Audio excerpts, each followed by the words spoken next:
I just discovered why Jeff Bezos' $20,000 truck will cost you $50,000.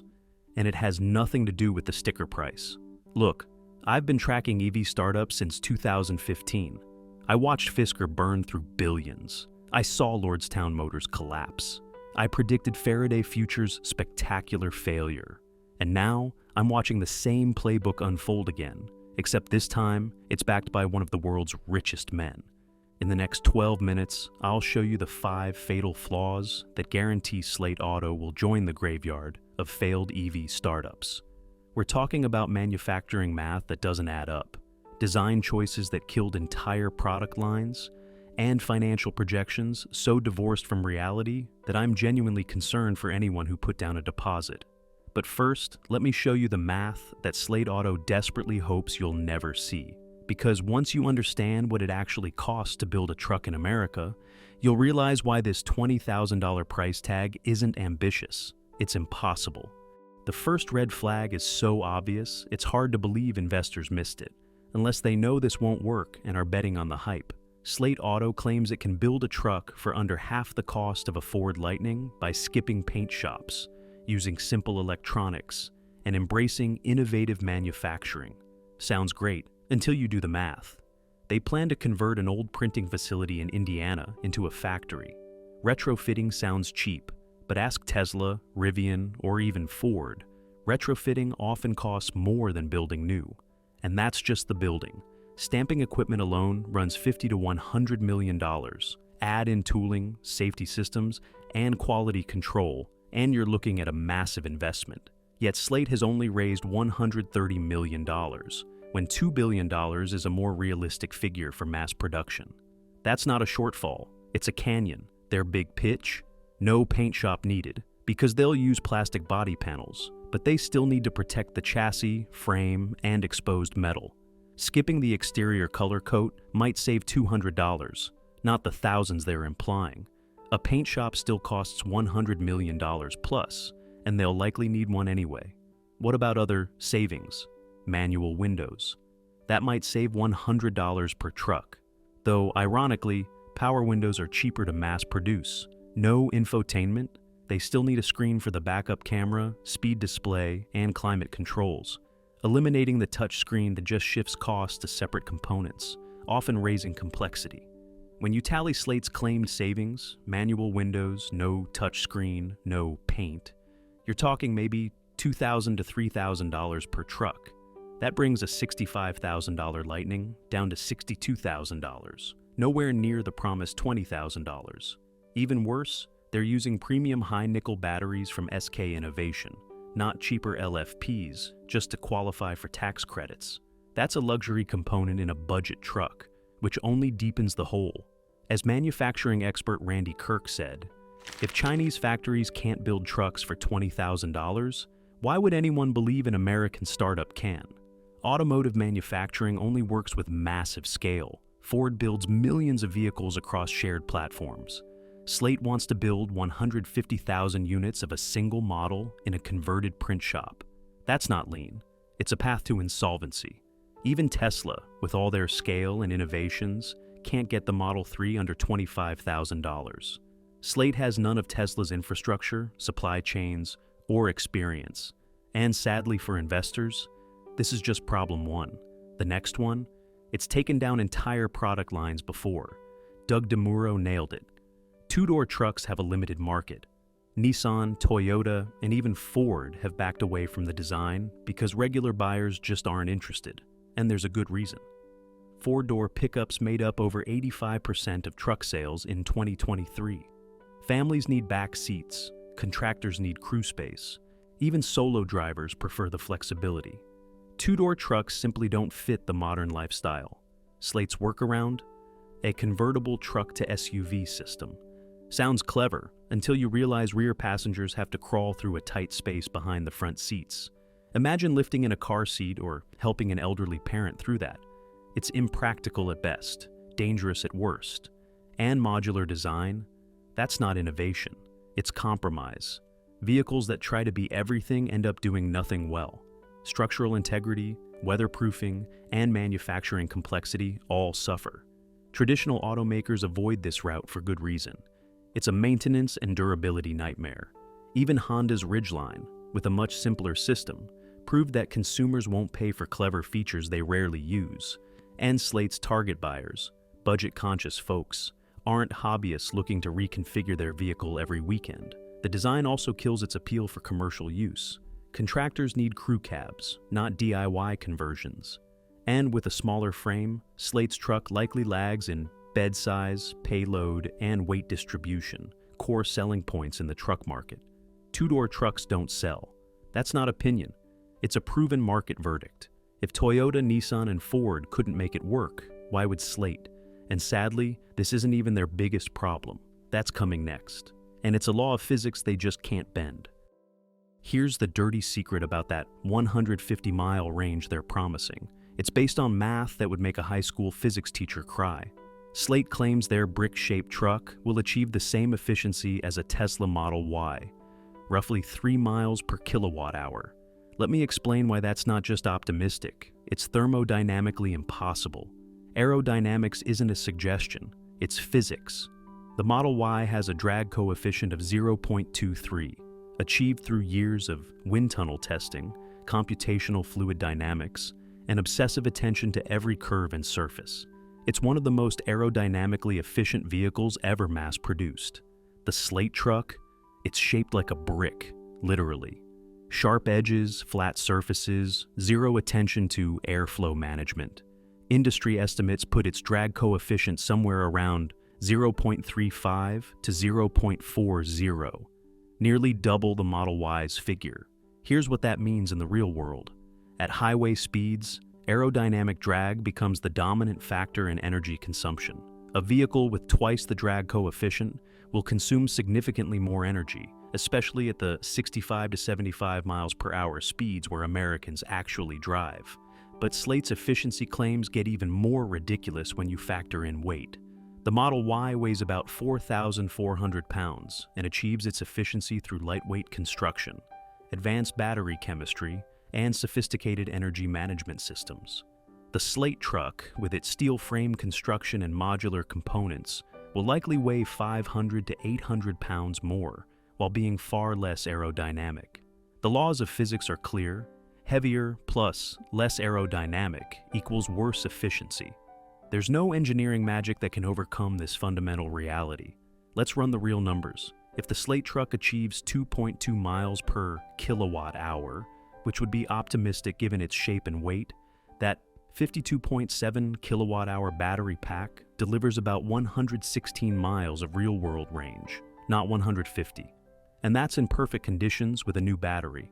But here's where it gets worse. Slate's efficiency claims assume you'll charge to 100% and drain to 0% every single day.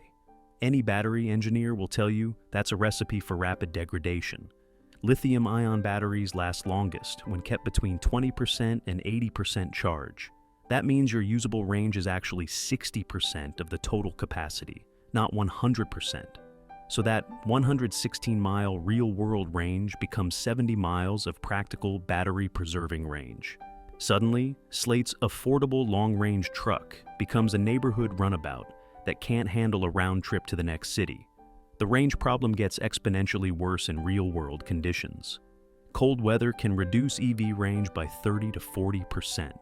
Towing a trailer, the thing trucks are supposed to do, can cut range in half.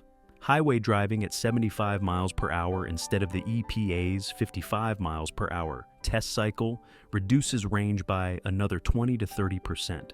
Add it all up, and Slate's 150-mile truck becomes a 40-mile truck in winter while towing a boat on the highway. That's not transportation. That's a very expensive golf cart.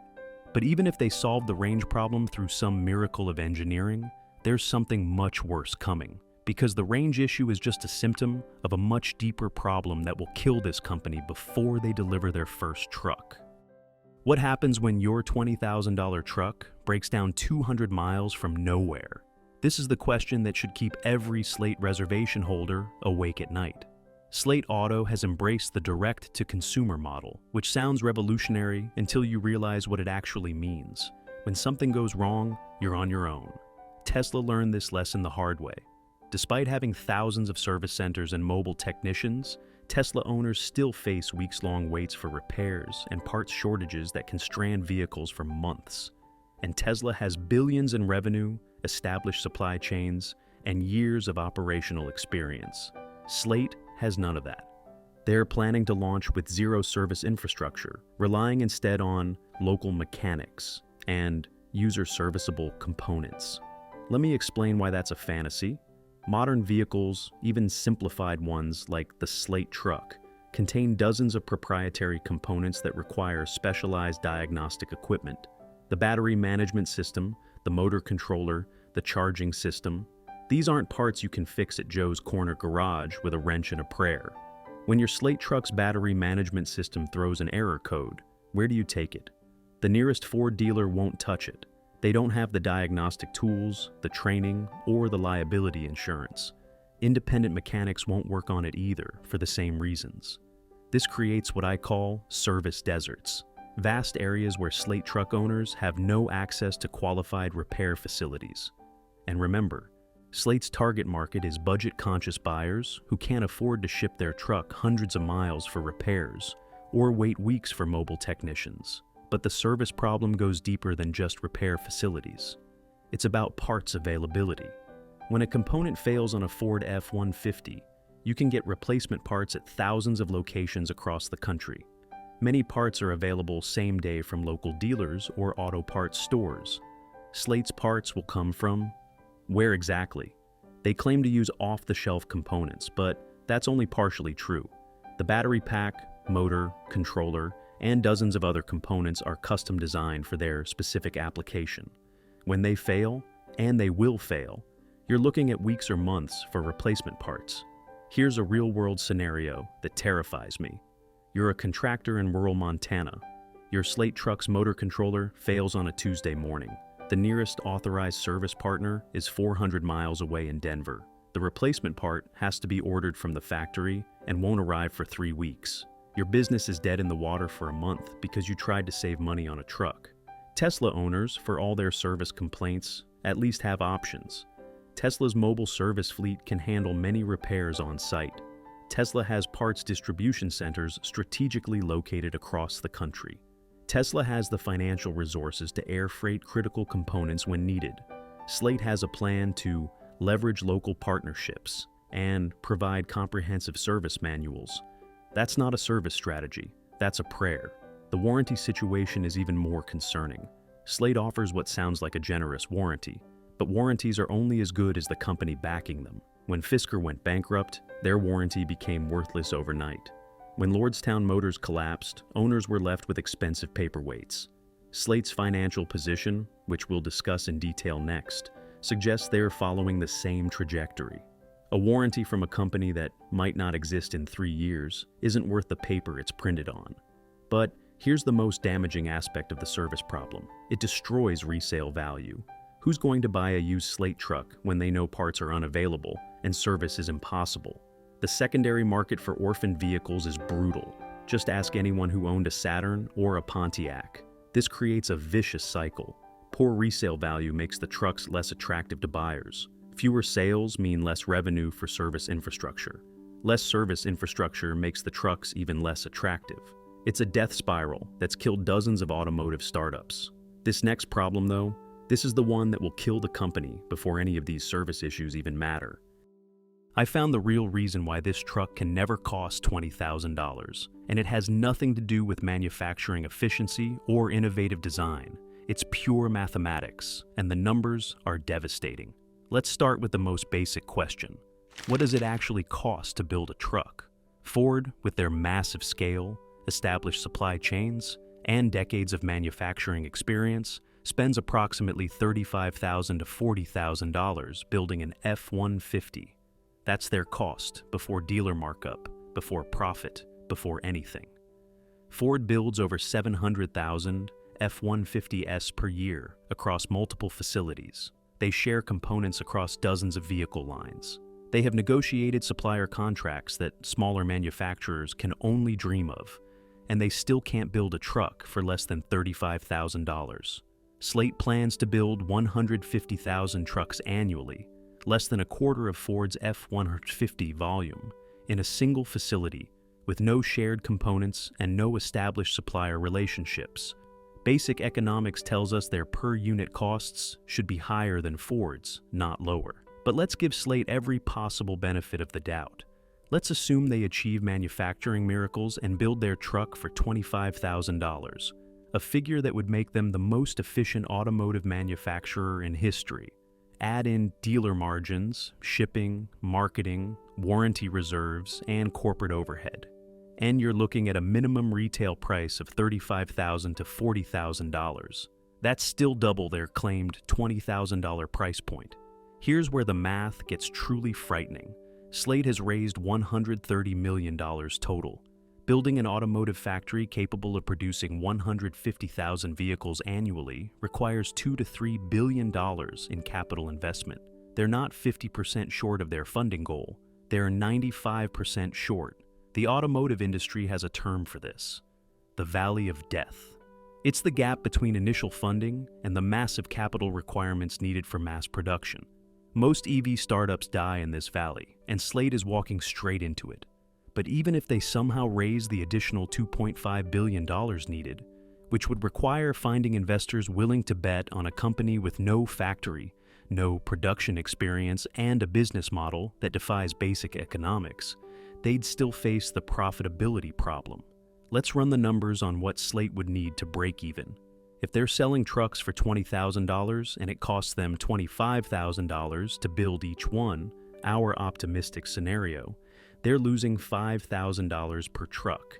At 150,000 trucks per year, that's $750 million in annual losses. To cover those losses, they'd need to sell $750 million worth of accessories and services annually. That means each truck owner would need to spend $5,000 per year on Slate accessories, more than most people spend on car payments.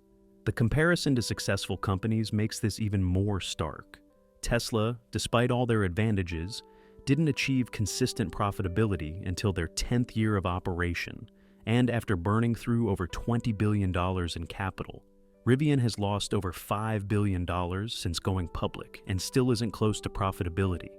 These companies had advantages Slate can only dream of: experienced leadership teams, cutting-edge technology, premium pricing power, and access to unlimited capital markets. Slate has none of these advantages and faces all the same challenges. But here's the most damning evidence: the money isn't flowing anymore. In 2021, EV startups could raise hundreds of millions based on PowerPoint presentations and ambitious promises. Those days are over. Investors have watched Lordstown Motors, Canoo, Fisker, and dozens of other startups burn through billions while delivering nothing.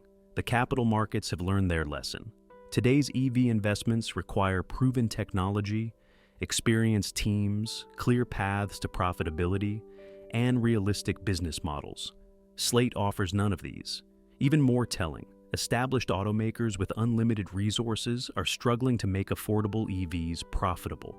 GM killed the Bolt because they couldn't make money at $30,000. Ford is losing thousands on every Lightning they sell. Volkswagen's ID.4 is a money loser at $40,000. If companies with century-old manufacturing expertise, global supply chains, and massive economies of scale can't profitably build affordable EVs, what makes anyone think a startup with $130 million can do it for half the price? The financial reality is brutal and inescapable. Slate's business model requires them to lose money on every truck they sell, while somehow funding a multi-billion-dollar manufacturing operation. That's not a business plan. It's a Ponzi scheme with wheels. But there's one more thing that makes this entire venture impossible, and it's something that's happening right now while Slate is still trying to figure out how to build their first truck. While Slate was designing their revolutionary truck, Ford was doing something that will make the Slate truck obsolete before it even reaches production. They were flooding the used market with Lightning trucks that cost less than Slate's promised price.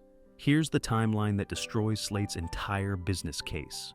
Slate plans to begin production in late 2026, with meaningful volume starting in 2027 or 2028. By that time, 2022 and 2023 Ford Lightning trucks will be hitting the used market in massive numbers. A 3-year-old Lightning with 50,000 miles will likely sell for $25,000 to $30,000, more expensive than Slate's promised price, but offering infinitely more value. We're talking about a proven truck from an established manufacturer with a nationwide service network, comprehensive warranty coverage, and known resale value. Compare that to Slate's offering, an unproven truck from a startup with no service network, questionable long-term viability, and unknown reliability. Which would you choose? But the used Lightning comparison is just the beginning. By 2027, the new vehicle landscape will be completely different. Ford will likely have a second-generation Lightning with improved range, lower costs, and lessons learned from 5 years of production. General Motors will have their Silverado EV in full production. Tesla might finally deliver their promised $25,000 vehicle. Slate isn't just competing against today's market, they're competing against 2027's market with 2023's technology and 2020's business model. The competitive timeline gets even worse when you factor in manufacturing reality. Automotive production doesn't flip a switch and suddenly produce 150,000 vehicles. It takes years to ramp up production, work out quality issues, and achieve target volumes. Tesla took nearly a decade to reach consistent, high-volume production. Rivian is still struggling with production ramp 2 years after launch. Slate's optimistic timeline assumes everything goes perfectly. No factory delays, no tooling problems, no supply chain disruptions, no quality issues, no regulatory hurdles. In the real world of automotive manufacturing, nothing goes perfectly. More realistically, Slate won't achieve meaningful production volumes until 2029 or 2030. By then, the market will be flooded with affordable electric trucks from established manufacturers who've had years to optimize their designs and reduce costs. But here's the most devastating competitive reality. Established manufacturers don't need to make money on affordable EVs. Ford can sell Lightning trucks at a loss because they make profits on F-150S, Mustangs, and Expeditions. GM can subsidize Silverado EVs with profits from their ICE truck sales. Tesla can use profits from Model S and Model X sales to fund affordable vehicles. Slate has no other revenue streams. They need to make money on every truck they sell while competing against companies that can afford to lose money to gain market share. Even worse, the window for EV startup success is rapidly closing.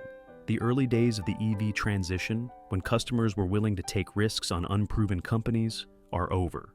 Today's EV buyers want reliability, service support, and proven performance. They want to buy from companies that will still exist in 5 years. The market has matured beyond the point where a startup can succeed simply by promising lower prices. Customers have learned from the failures of Fisker, Lordstown, and others. They are no longer willing to bet their transportation needs on companies with questionable viability. So, here's what's really going to happen to Slate Auto. And it's a story we've seen play out dozens of times before.